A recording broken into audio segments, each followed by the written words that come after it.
आज Doubtnut app download करें। Doubtnut पर अपने सभी गणित, रसायन विज्ञान, भौतिक विज्ञान और जीव विज्ञान के डाउट्स का करो सफाया। बस प्रश्न की फोटो खींचो, एक ही प्रश्न को क्रॉप करो और तुरंत वीडियो सोल्यूशन पाओ।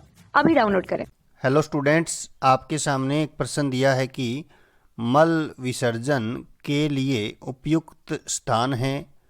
पहला विकल्प है नदी के किनारे, दूसरा विकल्प है खेत, तीसरा विकल्प है रेल की पटरियों के किनारे और चौथा विकल्प है शौचालय।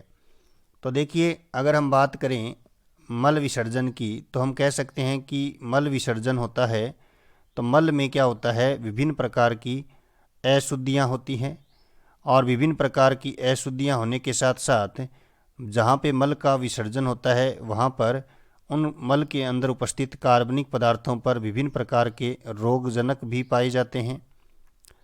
तो इसलिए जो रोगजनक भी पाए जाते हैं, तो इस कारण से जो मल विसर्जन है वो एक उपयुक्त स्थान पे करना चाहिए। और इस प्रश्न में आपसे पूछा गया है कि किस स्थान पर करना चाहिए। तो जो पहला विकल्प दे रखा है नदी के किनारे, तो देखिए, अगर नदी के किनारे अगर मल का विसर्जन किया जाए तो सामान्य सी बात है कि जल जो है वो क्या हो जाएगा, अशुद्ध हो जाता है। तो हम कह सकते हैं कि जो नदी के किनारे हैं वे मल विसर्जन के लिए उपयुक्त नहीं हैं। तो पहला विकल्प गलत हो गया। दूसरे विकल्प की बात करें कि खेत, तो खेत के अंदर अगर हम बात करें तो खेत के अंदर जो बारिश वगैरह का जल होता है तो हम कह सकते हैं खेत के अंदर हम कह सकते हैं जो खाद्य फसलें होती हैं या जो खाद्यान्न होते हैं वे क्या हो जाते हैं, अशुद्ध हो जाते हैं।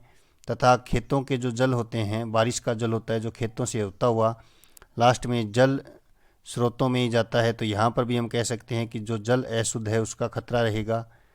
तीसरा विकल्प जो अगर हम बात करें रेल की पटरियाँ के किनारे की बात की जाए, तो देखिए, रेल की जो पटरियाँ हैं वो क्या होती है, एक आबादी क्षेत्र में होती है, यानी हम कह सकते हैं कि एक सार्वजनिक स्थान होता है।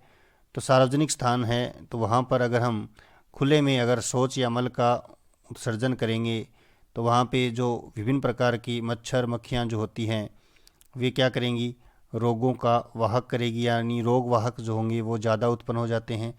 तो इस प्रकार से रेल की पटरियाँ भी मल जो है उसके विसर्जन के लिए कह सकते हैं उपयुक्त नहीं है। चौथे विकल्प की अगर हम बात करें शौचालय, तो शौचालय एक उपयुक्त विकल्प है, क्योंकि शौचालय जो होता है उसमें हम जो मल है उसका निस्तारण कर सकते हैं, यानी जो वहाँ पर रोग वगैरह का संक्रमण का खतरा नहीं रहता। साथ में जो अशुद्धियाँ होती है वो सीधा वातावरण के संपर्क में नहीं आ पाती। तो इस प्रकार से हम कह सकते हैं कि हमें यहाँ पर पूछा गया है कि मल विसर्जन के लिए उपयुक्त स्थान, तो इस प्रश्न का जो चौथा विकल्प है शौचालय, यह इस प्रश्न का सही उत्तर हो जाएगा। कक्षा 6 से 12वीं से लेकर नीट, IIT, JEE वो एडवांस के लेवल तक 1 करोड़ से ज्यादा छात्रों का भरोसा।